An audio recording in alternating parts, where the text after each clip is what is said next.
Saudara-saudari, marilah kita mendengarkan renungan dengan judul Berbagi itu Indah, yang berdasarkan pada Injil Lukas bab 16 ayat 31. Kata Abraham kepada orang kaya itu, jika mereka tidak mendengarkan kesaksian Musa dan para nabi, mereka tidak juga akan mau diyakinkan sekalipun oleh seorang yang bangkit dari antara orang mati.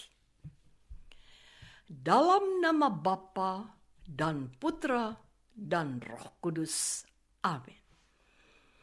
Saudara-saudari terkasih dalam nama Tuhan Yesus Kristus. Salah satu dari kumpulan perumpamaan Yesus yang terdapat Injil Lukas bab 15 ayat 16 adalah perumpamaan tentang orang kaya dan Lazarus yang miskin. Hubungan antara keduanya tidaklah digambarkan secara dramatis, kecuali penggambaran tentang nasib baik orang kaya itu dan nasib mengenaskan si Lazarus yang miskin, yang berada tepat dekat rumah orang kaya tersebut. Keduanya meninggal, dan dimulailah drama yang sesungguhnya. Si miskin Lazarus berada dalam nasib baik di pangkuan Abraham.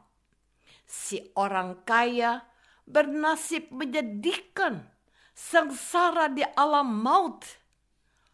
Orang yang kaya itu memelas, meminta kepada Bapa Abraham supaya Lazarus berkenan memberinya setetes air untuk menyejukkan lidahnya.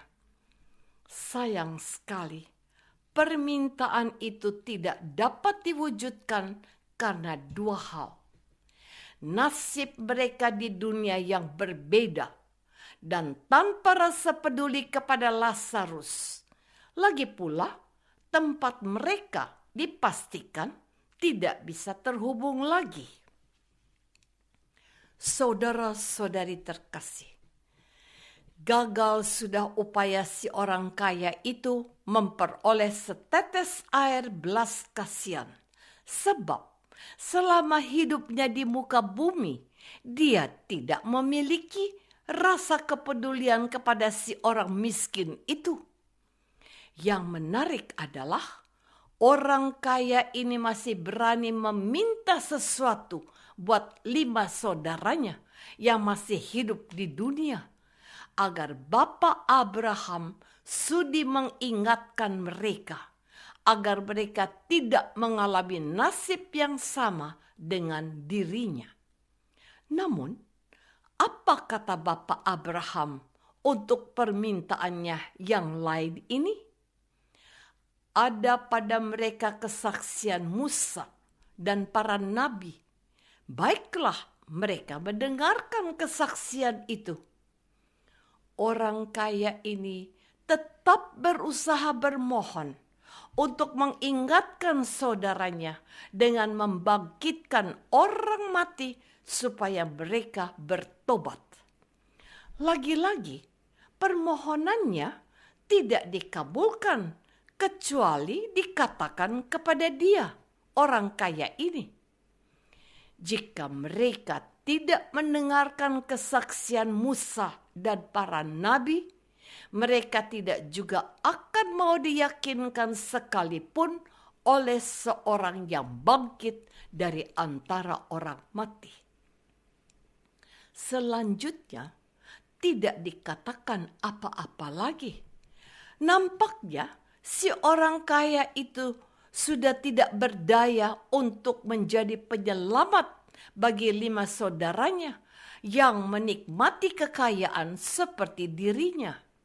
Sebuah teguran kepada orang-orang Yahudi yang bersikap memusuhi Yesus, yang datang dengan segala kemiskinan kemanusiaannya, padahal Dia adalah yang empunya segalanya.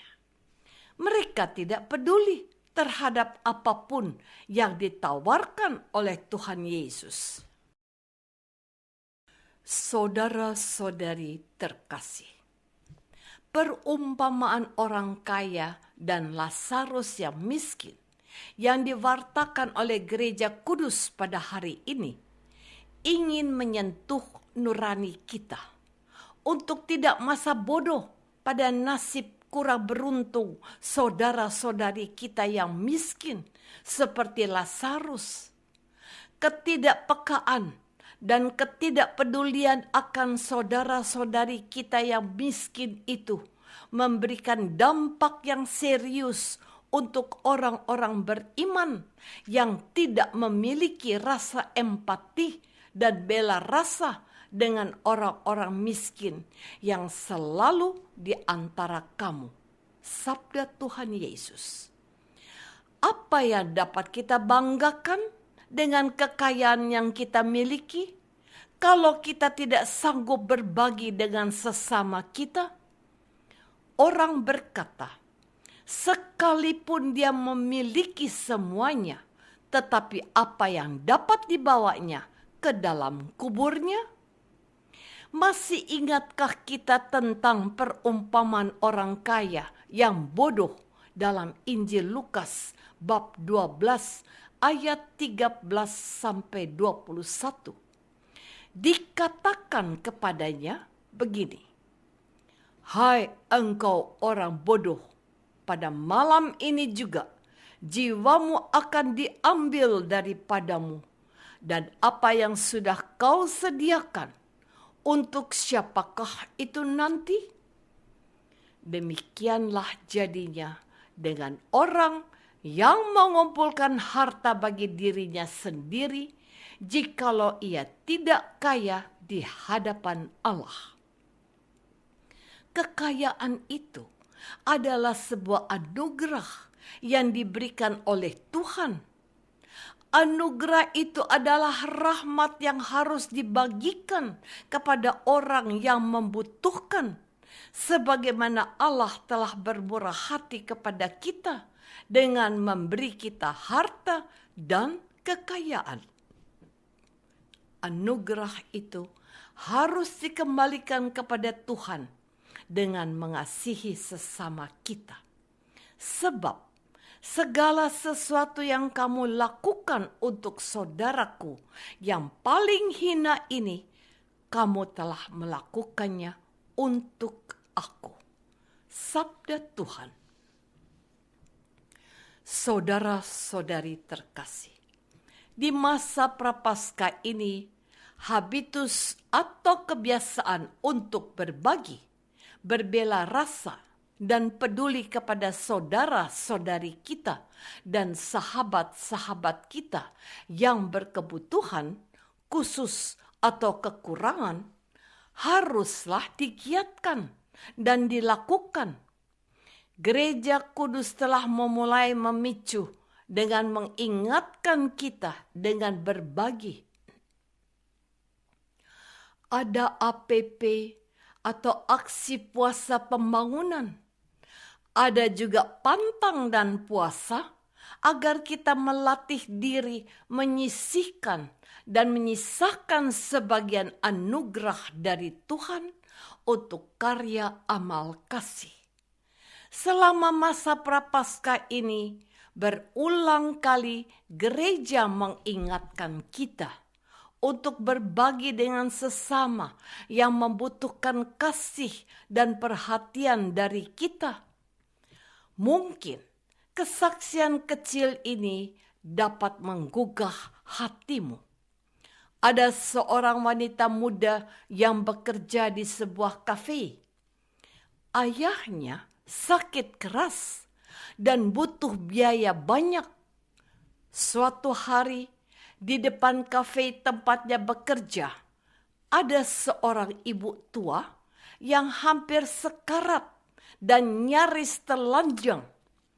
Wanita muda itu menghampiri ibu tua itu, memberikan jatah makan siangnya dan memberikan sejumlah uang dan melepas jaket yang dikenakannya dan diberikan kepada wanita tua itu. Seseorang merekam peristiwa itu dan menggugahnya ke medsos. Banyak orang berdecak kagum dan simpati. Orang berdatangan ke rumahnya dan memberikan bantuan untuk menyembuhkan ayahnya yang sakit keras. Cinta yang tulus telah berbuah manis. Ayahnya sembuh. Bagaimana dengan aku? Apakah aku juga peduli pada sesamaku yang menderita? Marilah kita berdoa.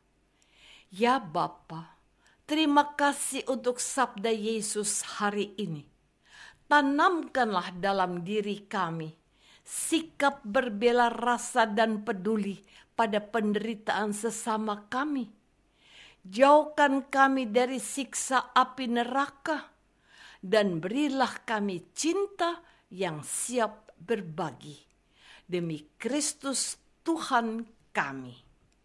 Amin.